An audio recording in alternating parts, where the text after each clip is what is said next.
بسم اللہ الرحمن الرحیم۔ خاندان اہل بیت کی فروغ اسلام اور استحکام دین کے لیے قربانیاں تاریخ کے ماتھے کا جھومر ہیں۔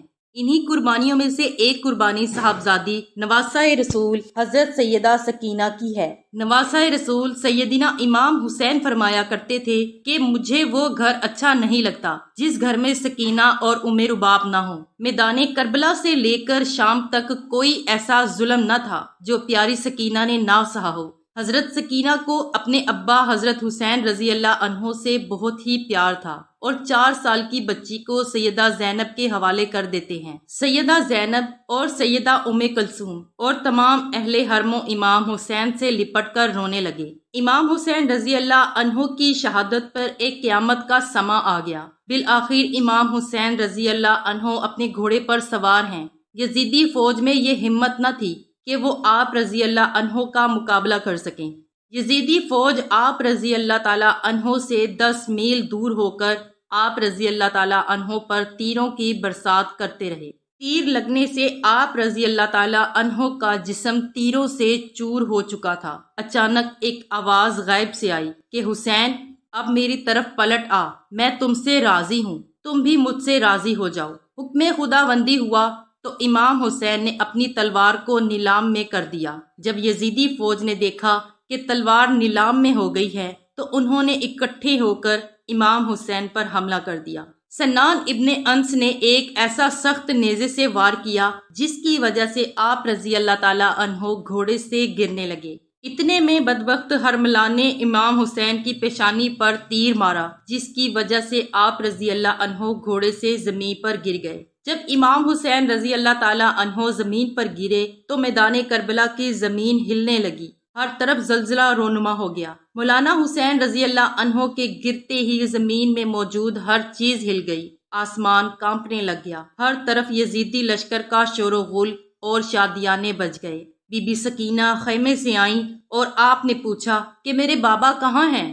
ان میں سے ایک کمینے نے پوچھا کہ تمہارے بابا کا کیا نام ہے؟ سکینہ نے بلند آواز سے کہا کہ میرے بابا کا نام مولا حسین رضی اللہ عنہ ہے۔ تو آپ رضی اللہ عنہ کی آواز سن کر اس ظالم نے ایک تیر نکالا اور مولا حسین کے زمین پر جسم کو تیر مار کر کہا یہ تمہارے بابا ہیں۔ تیر کے چلتے ہی بی بی سکینہ اپنے بابا کی طرف بھاگی آئی۔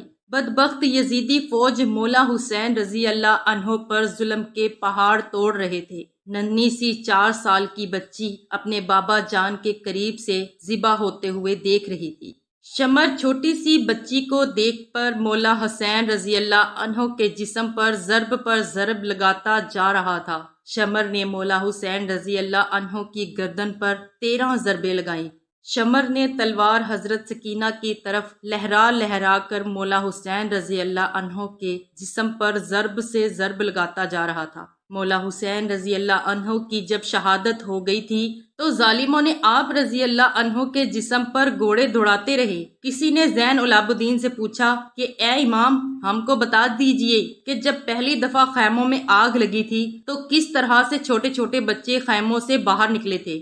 یہ سن کر مولا زین العابدین کی آنکھوں سے آنسو بہنے لگے۔ آپ کے ہاتھ میں تسبیح تھی جو کہ آپ نے توڑتے ہوئے فرمایا بالکل اسی طرح جس طرح یہ تسبیح کے دانے بکھر رہے ہیں۔ یزیدی ظالم چھوٹی سی بچی کو زور زور سے ڈانٹنا شروع کر دیتا ہے۔ یزیدی ظالموں نے ننھے اور چھوٹے بچوں کے رونے پر بھی پابندی عائد کر دی تھی۔ قافلہ چلتے چلتے ٹھہر جاتا ہے۔ جس نیزے پر مولا حسین رضی اللہ عنہ کا سر تھا وہ نیزہ آگے کی طرف حرکت نہیں کرتا، وہاں ہی رک جاتا ہے۔ شمر اما زین العابدین کو کہتا ہے کہ تمہارے بابا آگے کیوں نہیں جا رہے ہیں؟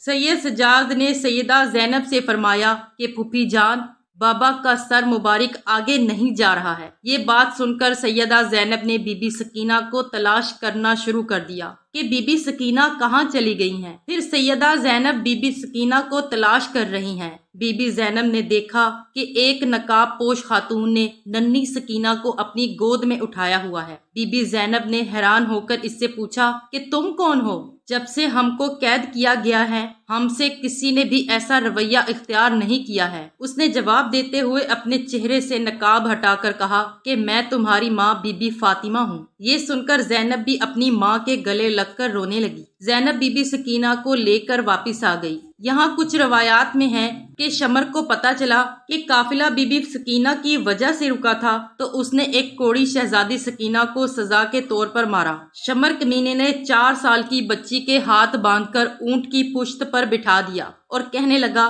مجھے انعام و اکرام لینے کے لیے یزید کے دربار میں جلد سے جلد جانا ہے۔ میں نے ہی مولا حسین رضی اللہ عنہ کا سر قلم کیا ہے، میں نے ہی مولا حسین کو شہید کیا ہے۔ جب شمر سارے قافلے کو لے کر یزید کے دربار شام میں پہنچا، اس نے کہا کہ پیچھے کون ہے؟ یزیدی فوج نے کہا کہ یہ علی رضی اللہ عنہ کی بیٹیاں ہیں۔ پھر یزید نے پوچھا کہ یہ چھوٹی سی بچی کون ہے؟ یزید کو کسی کمینے نے کہا کہ یہ بی بی سکینہ ہے، یہ مولا حسین کی بیٹی ہے۔ سکینہ درباری یزید میں اس طرح کھڑی تھی۔ درباری یزید میں کھڑی سکینہ نے پاؤں اس طرح سے تھے کہ ایک پاؤں اوپر ہوتا تھا اور دوسرا نیچے ہو جاتا تھا، دوسرا اوپر ہوتا تھا تو پہلا نیچے ہو جاتا تھا۔ بی بی سکینہ کو اس حالت میں دیکھ کر یزید نے پوچھا کہ تم اس طرح کیوں کھڑی ہو؟ بچی نے کہا کہ تمہارے فوجیوں نے ہماری یہ حالت کر دی ہے۔ یزید نے اپنی فوج کو کہا کہ رسیوں کو کھول دیا جائے۔ یزید لعنتی نے کہا کہ بی بی سکینہ، میں نے سنا ہے کہ آپ اپنے بابا سے بہت پیار کرتے ہو، کیا آپ اپنے بابا سے ملنا چاہتی ہو؟ سکینہ نے جواب دیا کہ جی، میں اپنے بابا سے ملنا چاہتی ہوں۔ اس کے بعد یزیدی نے امام حسین رضی اللہ عنہ کے سر سے کپڑا ہٹا دیا۔ یہ دیکھ کر بی بی سکینہ روتے روتے اپنے بابا کے پاس آ رہی تھی۔ یزید نے کہا، نہیں سکینہ، میں تمہاری محبت کا امتحان لینا چاہتا ہوں، تم وہیں سے پکارو تو دیکھتے ہیں کہ تمہارے بابا تمہیں کوئی جواب دیتے ہیں۔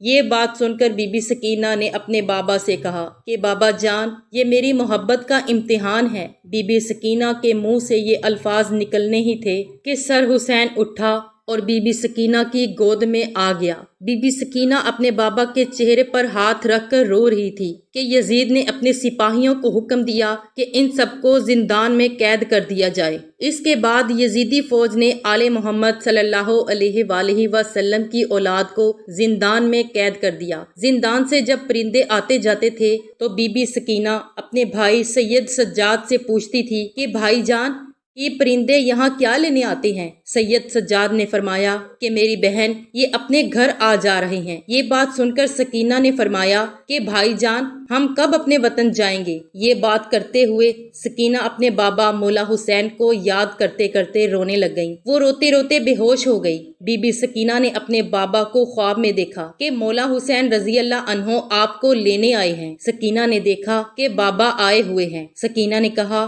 بابا آپ کہاں چلے گئے تھے؟ شمر نے میرے سارے گوشوارے چھین لیے ہیں، شمر نے مجھے بہت رلایا ہے، مہربانی کر کے آپ مجھے چھوڑ کر نہ جانا۔ مولا حسین نے اپنے دونوں ہاتھوں کو پھیلایا اور فرمایا کہ بی بی سکینہ آ جاؤ میرے پاس۔ صبح ہوتے ہی حضرت سکینہ نے یہ خواب سب کو سنایا تو سب رونے لگے۔ زندان میں رونے کی آوازیں بلند ہو جاتی ہیں۔ یزید سو رہا تھا۔ جب زندان سے آواز بلند ہوئی تو یزید نے اپنے سپاہیوں سے اٹھ کر کہا کہ یہ آواز کیسی ہے؟ یزیدی فوجیوں نے کہا کہ لگتا ہے کہ وہ حسین کو یاد کر کے رو رہے ہیں۔ یزید نے اپنے فوجیوں کو کہا کہ ان کو حسین رضی اللہ عنہ کا سر دے دو تاکہ ان کا رونے کا شور بند ہو جائے، میں سکون سے سو سکوں۔ یزیدی سپاہیوں نے سر مبارک زندان میں رکھ دیا۔ جب مولا حسین رضی اللہ عنہ کا سر مبارک زندان میں گیا تو سر مبارک کو دیکھ کر سب رونے لگ گئے۔ اپنے بابا کا سر مبارک بی بی سکینہ اپنی گود میں رکھ کر بہت ہی زیادہ روئی۔ سکینہ اتنا روئی، روتے روتے سکینہ دنیا سے پردہ فرما گئی۔